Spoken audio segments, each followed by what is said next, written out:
dana, to jest noći, djeca odlučiše do djeda poći i zamoliti ga da im ispriča priču o tajanstvenom i posebnom mladiću.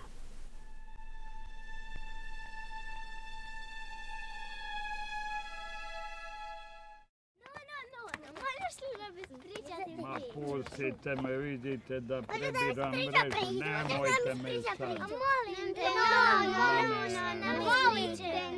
Ajde dobro, ispričat ću vam jednu priču, sjedite lijepo. Taj mladić je živio posve sam u kući, zbog čega je svakoga dana postajao sve usamljeniji i sve ljući.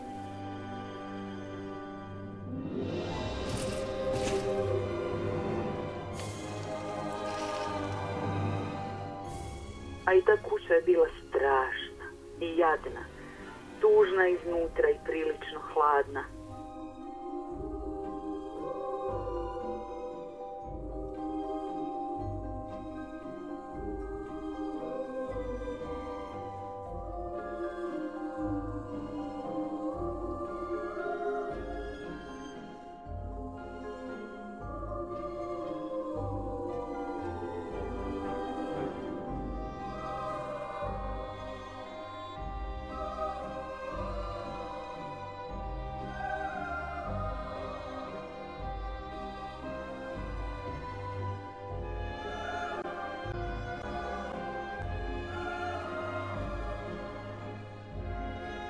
Dječak je imao posebne moći, skrivene u tami svojih mračnih oči. Imao je taj neobični dar da je pogledom mogao pomaknuti bilo koju stvar.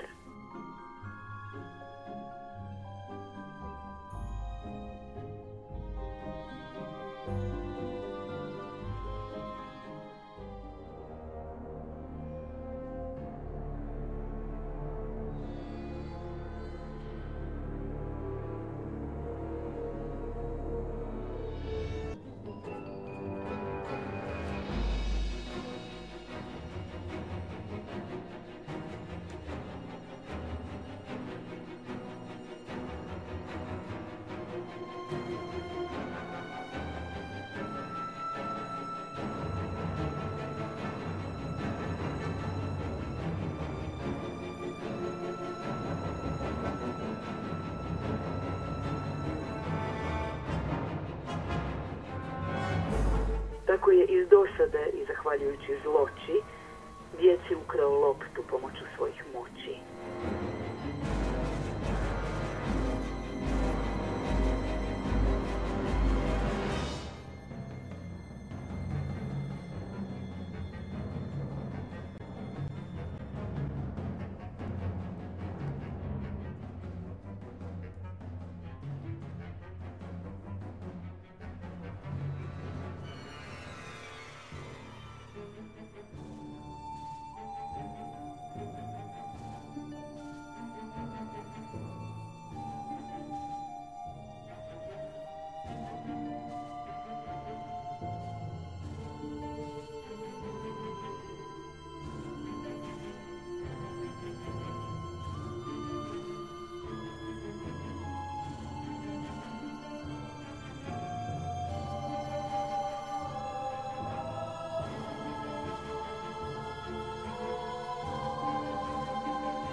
I poslao ju je tamo gdje srce svakom od straha silno tuče.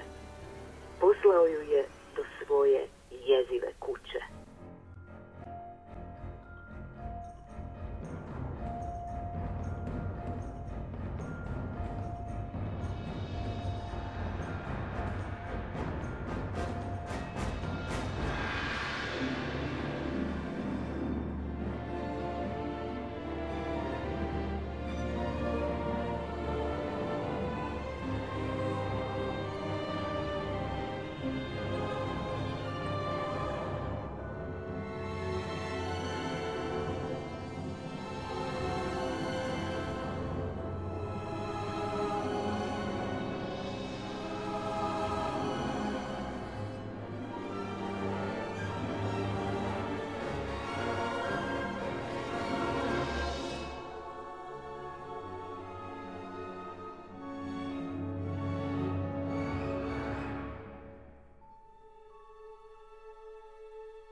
promatrajući prizor sa svoje terase, donese odluku, vrlo ružno, da učini da neka djeca nestanu, što biješe veoma tužno.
I zlim dječacima srce katkad zatreperi jače od pomisli na prijatelje i život slađi.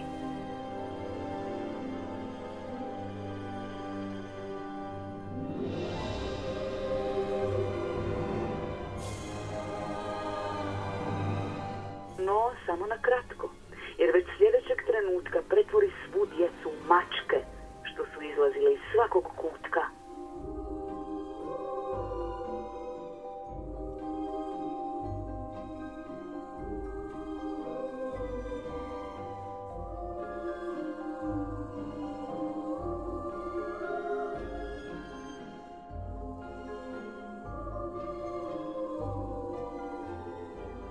A kako si ti znao da će pretvrti u mačku? Ma vidio sam, ja sam ostao vani i kroz vrata sam gledao.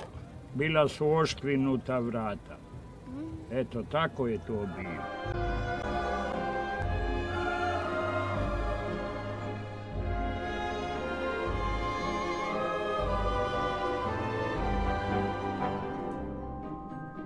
Možda on i zna sve jer je bio tamo i sve vidio, ali još je netko drugi tamo bio. Bila sam ja i sve sam svojim očima vidjela.